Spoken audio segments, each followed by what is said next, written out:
guys, welcome back to my channel. Welcome back to Marilyn CTV. So for today's travel, for today's vlog, andito po tayo ngayon sa Sumbati or Sumbatelli. So explore lang kung ano meron dito.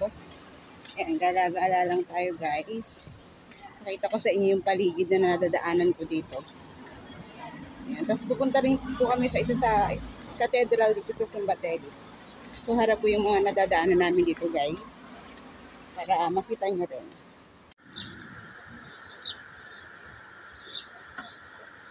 So, ayan na nga, guys. Ang sarap sa tenga ng huni ng mga ibon.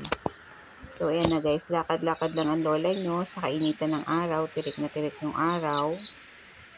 So, kahit mainit, sige sugod. Kasi sayang naman kung hindi natin i-explore yung lugar na to. Minsan lang naman tayo makapunta sa lugar na to.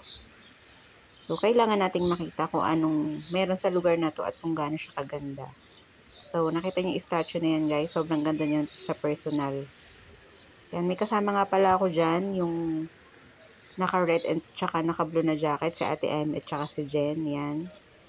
So, naiiwan ako dyan kasi yun naman. Vlogger yarn. Video-videos. So, ayan. Ikot-ikot lang. Tapos, mayroong mong lalabas dyan, guys, na nagbabike. Yan. Si ate ba yun o si kuya? Yan. Ate, nasan ka na? Labas ka na. Ate. Ay, ayun. Ay, kuya pala siya. Ate ba yun o kuya? Yun. Si kuya lumabas na. Si kuya or si ate. So, yung mga kasama ko, malapit ko na sila dyan maabutan. So, ito yung building na to, guys. Napapanood ko lang yan dati sa movie, sa cartoon. So, finally, nasa harapan ko na yung mga building na yan. Yan na dati napapanood ko lamang.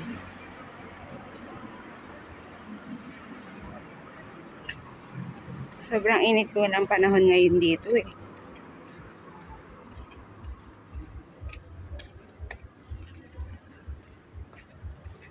It's a summer season. Kung mainit sa best friend, mas mainit po dito.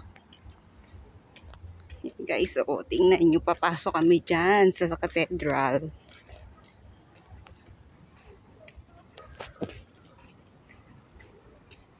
So, abangan nyo guys yung videos ko dyan sa cathedral na yan. May history ako dyan. Ikukwento sa inyo kung anong meron dyan sa loob ng cathedral. Yan. May makakuha kayong history sa akin yan mula dyan sa loob ng cathedral. Antayin nyo po yung videos ko dyan guys. Panoorin nyo po. Abangan nyo. Salamat. Then yan. Iniikot ko lang yung camera ko para makita nyo kung gaano kaganda yung paligid. Ang ganda ng mga halaman. Ang ganda ng landscape. At pag uwi ko ay sunog na naman ang lola nyo dahil sobrang init.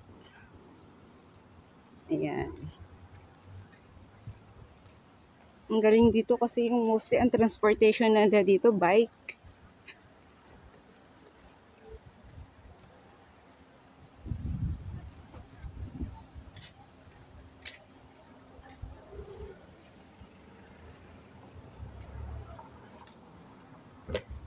So, papasok tayo dyan, guys.